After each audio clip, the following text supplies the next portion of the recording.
তো বন্ধুসকল আপোনালোকে হয়তো গমে পাইছে এইকেইদিন মানে অকমান এই যে আধাৰ কাৰ্ড আপডেটৰ বিষয় লৈ বহুত হুলস্থুল চলি আছে মানে আধাৰ কাৰ্ড আপডেট কৰিব লাগে কিছুমানে কয় লিংক কৰিব লাগে কিছুমানে কয় আপডেট কৰিব লাগে কিন্তু কথাটো কি বহুতে এতিয়ালৈকে সম্পূৰ্ণকৈ গমেই পোৱা নাই সো যিয়ে নহওক মই এই ভিডিঅ'টোত বুজাই দি আছো আপোনালোকৰ মেইনলি প্ৰবলেমটো কি হৈ আছে আধাৰ কাৰ্ডৰ যিটো আপডেট আহিছে যিটো ডকুমেন্টছ আপডেট আপোনাৰ কোনো ধৰণৰ তাতে আধাৰ কাৰ্ডৰ লগত লিংক কৰা দৰকাৰ নাই তাতে দিব দিছে আপোনাৰ কেৱল মানে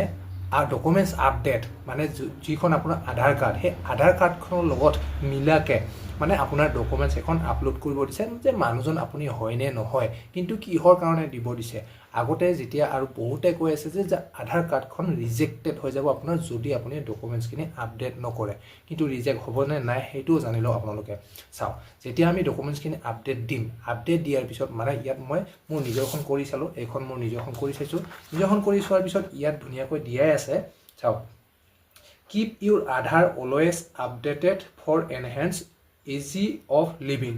If your Aadhaar was issued more than 10 years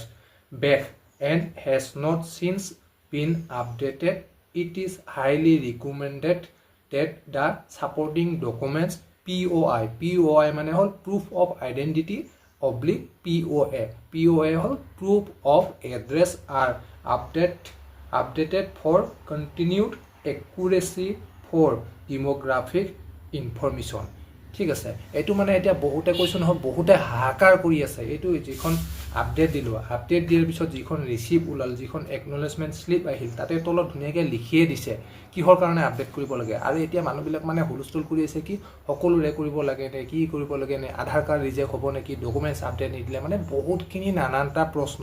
so তেনেকুৱা কোনো প্ৰবলেম নাই ইয়াত কেৱল আপোনালোকে যি সকল ব্যক্তিয়ে 10 বছৰ আগতে আধাৰ কাৰ্ড বনাইছিলে কেৱল সেই সকল ব্যক্তিকহে ইয়াত মানে তেওঁৰ ডকুমেন্টছ আপলোড কৰিব দিছে আৰু যদি মই ক'ব যাওঁ চাওক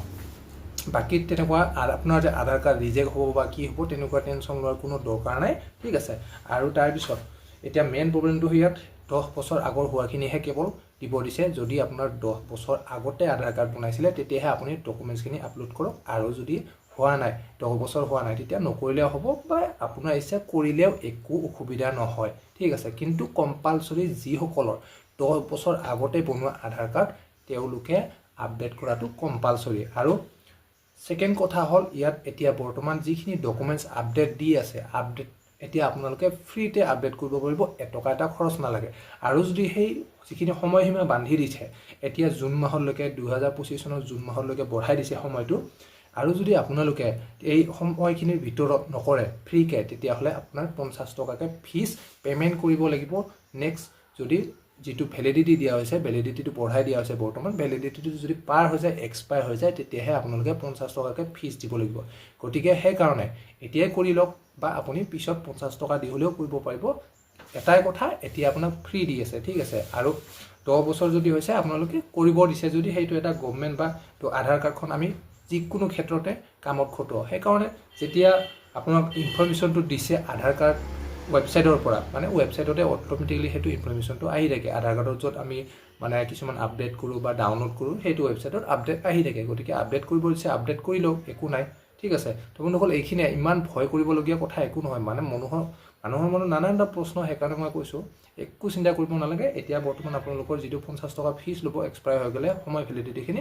এতিয়া বৰ্তমান আপোনালোকে ফ্ৰীতে কৰিব পাৰিব আৰু ডকুমেন্টছ প্ৰুফ কি লাগিব আপোনাৰ চাইল্ড বিলাকৰ আজিকালি কাষ্ট সাৰ্টিফিকেট আছে এড্ৰেছ টকা লাগে ন কাষ্ট সাৰ্টিফিকেট দি দিব আৰু আপোনালোকৰ ডাঙৰ বয়সীয়ালসকলৰ আজিৰ দিনত সকলোৰে ভোটাৰ আইডি কাৰ্ড আছে ভোটাৰ আইডি কাৰ্ডখন দি দিব বাস এইটোৱে ডাঙৰ সকলৰ ভোটাৰ আইডি কাৰ্ড দি দিব চাইল্ড বিলাকৰ আপোনাৰ কাষ্ট সাৰ্টিফিকেটখন দিলেই হ'ল আৰু বন্ধুসকল যদি আপোনালোকক কেনেকৈ কি কৰিব লাগে কাৰণ মই নিজে যিখিনি কৰিলো কেনেকৈ কি কৰিব লাগে যদি সম্পূৰ্ণ এটা ভিডিঅ' লাগে মই ভিডিঅ' এটা বনাই দিম আপোনালোকে কমেন্ট কৰিব যদি আপোনালোকক ভিডিঅ'টো লাগে ভিডিঅ'টো মই আপোনালোকক ধুনীয়াকৈ বনাই দিম কেনেকৈ ফাইল বনাব কেনেকৈ আপলোড কৰিব কেনেকৈ কি কৰিব লাগে ধুনীয়াকৈ বনাই দিম